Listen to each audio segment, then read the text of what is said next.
From the Smithsonian's National Air and Space Museum, this is 50 Years of Air and Space, sponsored by Lockheed Martin. I'm Matt.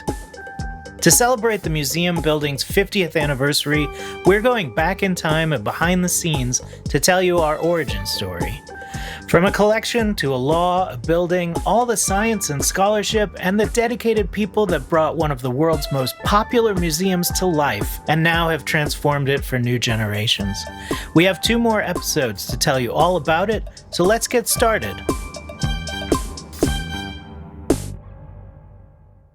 Science and history research have been part of the Smithsonian Institution from the very beginning. James Smithson's will, which created and provided base funding for the Smithsonian in 1846, stated the institution would be an establishment for the increase and diffusion of knowledge. In the early years of the Smithsonian, that research was mostly in the fields of natural history, biology, geology, anthropology. But as we mentioned in the last episode, aeronautics research started at the Smithsonian in the 1860s, first with balloons, then with powered aircraft, and eventually with rockets. The National Air Museum was authorized by Congress in 1946, 100 years after the Smithsonian was founded.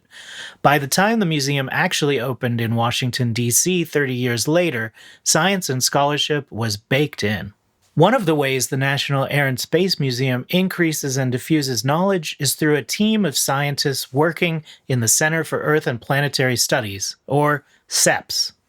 Well, the long story is that CEPS got started in about 1973 when Mike Collins became director of the museum. That's Dr. Ted Maxwell. I'm a geologist, formerly with the Smithsonian, formerly chairman of a department, formerly associate director, formerly retired. And Mike wanted to increase the breadth of the museum to include science as well as history.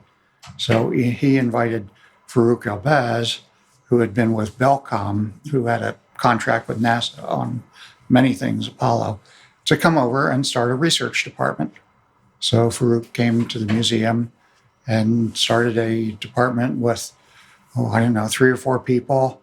And it was primarily to do post-Apollo science, to look at the images that were brought back from Apollo, the scientific data, and such things. He named it the Center for Earth and Planetary Studies. The Smithsonian secretary at the time, S. Dillon Ripley, wanted the new museum to expand the types of science done at the Smithsonian. He told museum director Michael Collins to create a robust research department. Collins got in touch with his old Apollo colleague, Dr. Farouk Elbaz, who named the department and hired its first employees, including Ted. Dr. Mike Neufeld, retired senior curator and Smithsonian historian, remembers the founding of CEPS. And at the same time, of course, the Smithsonian had always been a science research institution, dominated mostly by the biological sciences. We also had SAO up in Cambridge, Massachusetts. We had Smithsonian Astrophysical Observatory. And so why is air and space? Can it also do some science research? And getting the Belcom group under Farouk Elbaz certainly gave us kind of an instant science department. According to Farouk, Michael Collins was lamenting about how to create this research department to fellow Apollo astronaut Stu Roosa. Farouk remembered the conversation in a 2009 interview for the NASA Johnson Space Center Oral History Project. There was a function where Stu Roosa with Michael Collins, they were together in some function, and Stu Roosa and Michael Collins was telling him that he's gonna just accepted to be director of the Air and Space Museum. They even want me to do scientific research there. And I don't know what the hell do they mean by that. So Stu Roosa said, well, call Farouk. so Michael Collins called me up and he said, I'm going to be the director of the Air and Space Museum and such. And they said that we want me to start I think that you should come and do this thing for me. I know I'm not going to understand half of what you say, but I know that you're going to do a good job. Why don't you come and do whatever the hell you want to do? I left Belcom in December 72. I moved across the street to the Smithsonian January 1 to start something that we call the Center for Earth and Planetary Studies. as part of the National Aerospace Museum, as part of the Smithsonian. And I was there for 10 years. Farouk came to the museum straight from working on the Apollo program, and he remained really well connected with the scientists, engineers, and astronauts of NASA. When I first met him in 1974, I guess it was, I was up at the time, CEPS was in one of the towers at the A&I building, Arts and Industries building, and you had to go up a spiral staircase. Well, you'd go up a spiral staircase, and there would be these Smithy research assistants hanging out, and then Farouk in the big office, and then here comes this guy in striped pants and a flowered shirt, and who the hell is that? That's Deke Slayton. Yeah, the astronauts. I mean, they just came in to see him when they were in town over at NASA, which headquarters was right across the street. So it was just an exciting time. I mean, for me, a graduate student, wet behind the ears. A lot of the research CEPS did in the beginning was work on the data that came from the Apollo missions. In 1973, it was the end of, right after the end of Apollo 17, the last lunar mission. But the data were just incredible. And I had been involved in an experiment on Apollo 17 for my graduate work, which is where I met Farouk. But in the department, it was primarily the NASA grant to study Apollo results. One of the other big things was something called lunar nomenclature. They actually, in CEPS, under Farouk, they kept track of names of craters and had to update that every few months because new things were being discovered. But the Apollo results were just incredible. Farouk named it the Center for Earth and Planetary Studies on purpose. The department also does work with earth science and remote sensing, studying the planet we all live on. Did Farouk Elbaz came up with the name Center for Earth and Planetary Studies? Yes, he did. Yeah. Because he was also interested in remote sensing. So at any kind of Earth-looking satellites. Much of the work that started in the early 70s is still being done in CEPS today, and often space exploration projects like landers, rovers, telescopes, satellites, and imaging will have someone from CEPS working on them or working with the data they collect. I think it's fair to say that CEPS has been both a leader in some respects of the planetary community and also a really well-respected member. We have folks nowadays who are choosing sites on Mars for future landings, as well as the moon. So, yes, I think we're up there with the best of them. CEPS is doing active and varied research still today. We spoke to some of the department's current scientists about their research. My name is Dr. Amanda Rudolph. I am a postdoctoral research geologist here in CEPS. My research primarily focuses on the geology of the Martian surface, and I study that through remote sensing techniques and field work, as well as helping with rover operations on the surface for the Curiosity rover. My name is Santa Lucia Perez. I'm a graduate student at Purdue University. I mostly work on studying surface processes on the moon through radar and also on icy worlds, mostly using remote sensing data sets to understand how the surface of rocky and icy bodies change through time. My name's Tim Henderson. I am a physical science technician here, and I'm studying terrestrial analog sites. So which places on Earth have the similar geologic processes similar to other planetary bodies, like the moon or Mars? In addition to their research areas, the scientists of CEPS also contribute to exhibits and are responsible for some artifacts, like the Lunar Touch Rock. They write blog posts and go on podcasts and TV shows to explain their research and artifacts to the general public, and they go to conferences and write papers that appear in scientific journals. CEPS isn't the only department within the National Air and Space Museum doing research. In the late 1960s and early 70s, the Smithsonian at large was building an emphasis on academic history research. The newly created History and Technology Museum, what would eventually be called the National Museum of American History, was doing quite a bit of research on the history of technology. But in its early history, the National Air and Space Museum was not. This is Mike Neufeld again. From the standpoint of Ripley and his closest administrators, I mean, Air and Space has always sort of vacillated back and forth between the history and art side and the science side of the Smithsonian, and sometimes we'd be in one category and sometimes we'd be in the other. But Ripley and his subordinates, all had this emphasis. Smithsonian is an academic institution as well as a museum, and where's your research? The staff working at the Air and Space Museum in those days tended to be former military aviators, aerospace insiders, and other people who worked in the industry before coming to the museum. Some of them were doing some research and publishing papers in those early years, but it tended to be narrowly focused. There'd been a little bit of it in the past, but it was always very narrow and very concerned with the small details. I saw a Castle document from, I think, about 71. It described Air and Space Museum curators as a bunch of antiquarians. In other words, they would publish these little articles about these airplanes and their specific details, but there was not really any larger academic concern there. Smithsonian leadership wanted to see curators at the new National Air and Space Museum do original research that would push fields forward and also contribute to new exhibitions for the public. This is Curator Emeritus Dr. Tom Crouch. The Smithsonian had not been particularly enthusiastic about a National Air and Space Museum. Ripley, if you look at the records, really pushed Mike. He was afraid that it was going to remain what it was, which was mostly old-timers, people like Fred, who came out of the rocket industry, or like Lou Purnell, who had been in aviation forever, or everybody, basically, except the 3 or 4 newcomers, had all come out of the industry in one way or another, and that worried Ripley. He pushed Mike really hard, and I'm sure that's why he hired me, and Dick, and Paul Hanley, too.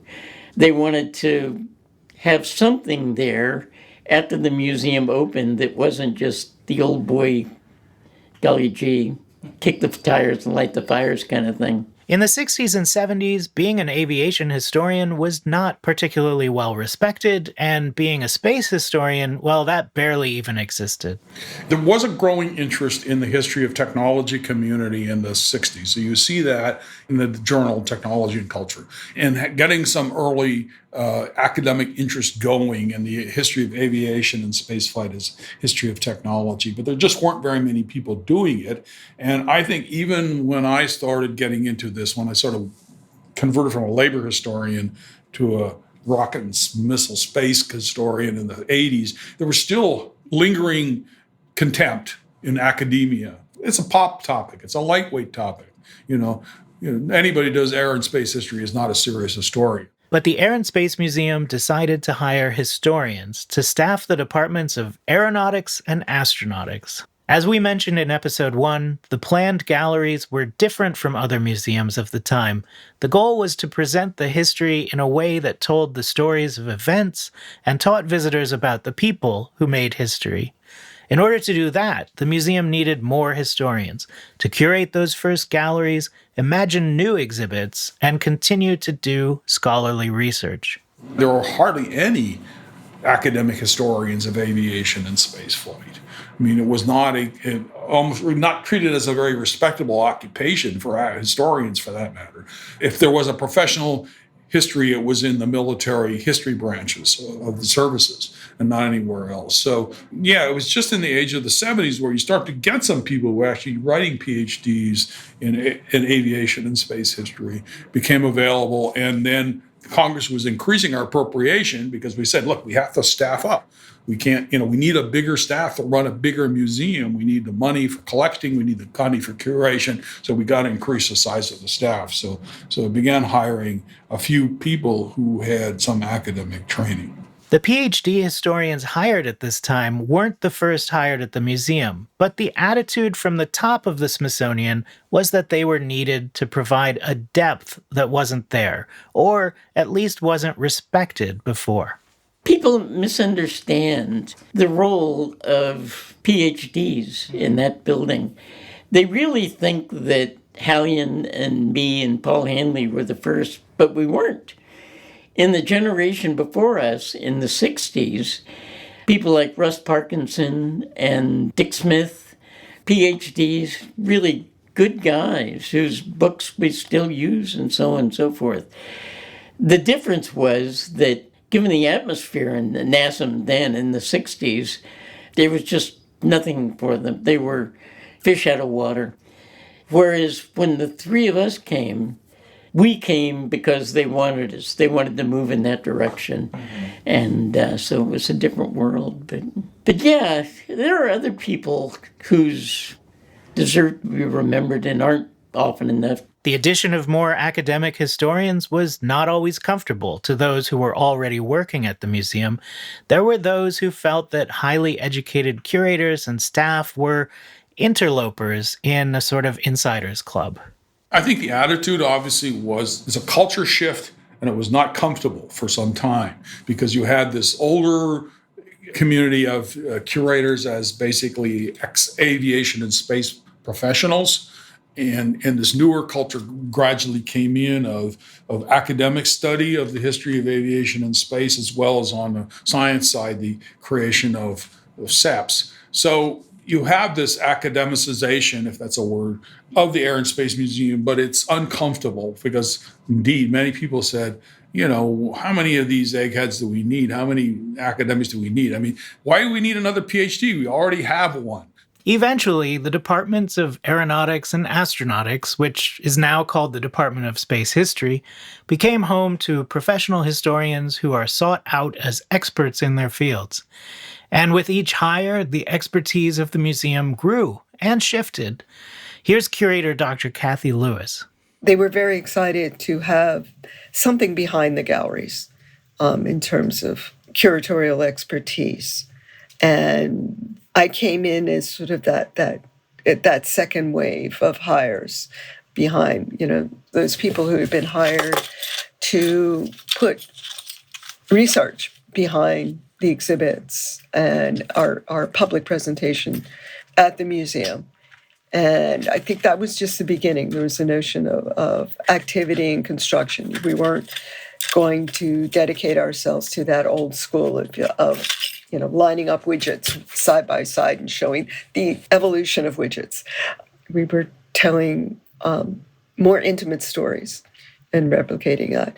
So it's a question of cart before the horse. Did the idea of developing our research capabilities come first, or did the idea of changing museum presentations to a more interactive, intimate experience come first, or did they evolve side by side?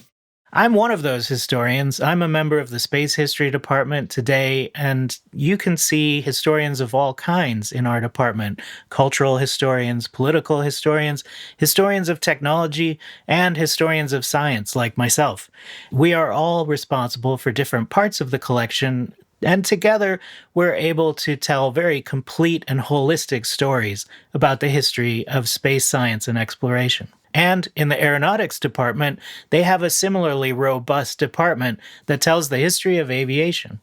In addition to the research that we do and the galleries that we curate, you'll often find our names cited and ourselves quoted in any news article that you might read about something that's just happened in aviation or spaceflight. I think the fact that the Air and Space Museum created this cadre of historians all together in one place sort of gelled mostly by the 80s, that it created a basis for aviation and space history in the United States on a larger scale. Because, outside of the Air and Space Museum, you get one person maybe in a history department that was doing something like that here and there. in very few places. So, the basic centers for serious history were either the military history branches or the Smithsonian at that point, at least in terms of concentrated number of people. Lately, the museum's curators have been hard at work on the new galleries for the transformation of the museum. They also keep busy doing new scholarly research. Here's a few of them telling us what they've been up to. My name is Dr. Samantha Thompson. I am the Phoebe Waterman-Haas Astronomy Curator. I research the development of imaging technologies in astronomy. I'm really interested in the use of television technology in early 20th century astronomy. My name is Dr. Mike Hankins. I am the Curator for Modern Military Aviation. My research focuses on technology development of various military aircraft. I wrote a book on the development of the F-15 and F-16 fighters and why they were designed the way that they are. Hey, my name is Dr. Maritza Gomez. I'm the Guggenheim Postdoctoral Fellow at the National Air and Space Museum, and I'm here researching the history of Mexico in outer space as it was interpreted from film, diplomacy, and science. The research done by curators of aeronautics and space history ends up in the exhibits you can see in the museum through their writing, their choice of artifacts, the development of interactives and other media. And of course, a large part of this job is public engagement. The curators do a lot to talk to the public and be on the floor, be available, and of course, things that weren't available in the 1970s, like writing blog posts and co-hosting podcasts, for example. Researchers in CEPS, aeronautics, and space history often write grant proposals to fund their research and collaborate with historians and scientists from other organizations. The push to make the new Air and Space Museum a serious scholarly institution came from the very top of the Smithsonian down to Director Mike Collins and to every member of staff. And that legacy endures today as an institution that continues to produce high-quality scholarly research in addition to top-notch visitor experiences. Your museum, the way the museum is today, I think you have Cindy Dillard Ripley to thank for that. I don't think Mike would have gone in that direction if he had been completely free and open to do whatever he wanted. But if you look at the paperwork and you talk to the people, Ripley really wanted that museum to be a serious kind of place. Probably more serious than it turned out to be. But one of the things you're dealing with in that building is the whole business, the whole notion of progress. I mean, aerospace is the way we define progress in the 20th century. Great non-aerospace things happened, but when people think about their lives and every day in every way, things are getting better and better. They think about that in terms of air and space. And it's both a great gift because it draws all those people in, but it's also a great burden. And that's not where research ends. One department we haven't even talked about yet in this episode about scholarly research is our fantastic conservation team. On the next episode, we'll get into some of the work they've been doing to prepare all of the artifacts that are going on display in our new galleries as part of transformation, including 40% that have never been displayed before. And that's just part of the reimagining of the National Air and Space Museum that's been in the works for more than a decade. The ability to rethink the museum in a way that really gives it, years of future and do so even better than it was.